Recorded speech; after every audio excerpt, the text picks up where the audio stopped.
नमस्कार बंधुरा प्रतिदिनेर मतोई आरेकटा छोटो मिनी ब्लग निये तोमादेर सामने आबार हाजिर हये गेছি। तो आमी मौसुमी, आशा करी तोमरा सबाई खूबই ভালো আছো, আমিও ভালো আছি তোমাদের ভালোবাসায়। তো দেখো ঘুম থেকে উঠে 2 কাপ চা করে নিয়েছি। চা না খেলে ঘুম ভাঙে না, তো একটা হাজবেন্ডের জন্য একটা আমার জন্য। তো দেখো তারপরে ব্রেকফাস্ট বানাতে চলে গেছি কারণ হাজবেন্ড খেয়ে বেরোবে।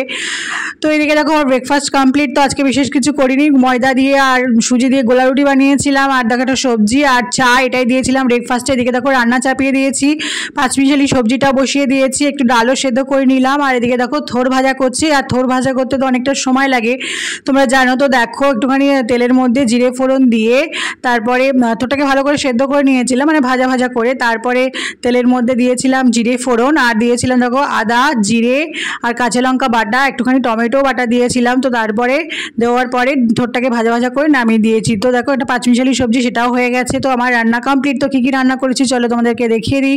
তো আজকে করেছিলাম সাদা ভাত, একটা ছিল দেখো ডাল, মুগ ডাল, মানে এটা তো নিরামিষ। আজকে তোমাদেরকে বলেছি যে নিরামিষ তো খেতেই হবে, তো সেই জন্য নিরামিষই রান্না করেছি পুরোটাই। তো দেখো থোর ভাজা, সবজি আর সেদ্ধ করেছিলাম 2 রকমের। তো খাওয়ার পরে ছেলেকেও একটুখানি খাইয়ে তারপরে বেরিয়ে গিয়েছিলাম স্কুলের উদ্দেশ্যে। তো দেখো মার সাথে দেখাও হয়েছিল। তো স্কুল থেকে বাড়ি আসার পরে প্রতিদিনের আমার যেটা কাজ, তোমাদের সামনে থালিটাকে পরিবেশন করি, তো সেটাই করে দিলাম। তো এটাই ছিল আজকের লাঞ্চ থালি। কেমন হচ্ছে অবশ্যই কমেন্ট করে জানিও।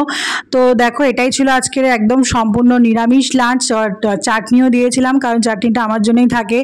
তো পাঁপড় ভাজাও দিয়েছিলাম কারণ চাটনির সঙ্গে পাঁপড় ভাজা খেতে ভালোই লাগে। তো দেখো খাওয়ার পরে রেস্ট করে নিয়েছিলাম। তারপরে দেখো ছেলেকে একটুখানি সন্ধ্যাবেলা পড়াতে বসেছি, তো পড়ছে কম খেলছে বেশি। ব্লগটা কেমন লাগলো কমেন্ট করে জানিও। ভাই ভালো থেকো, সুস্থ থেকো। আজকের মতো টাটা, শুভরাত্রি।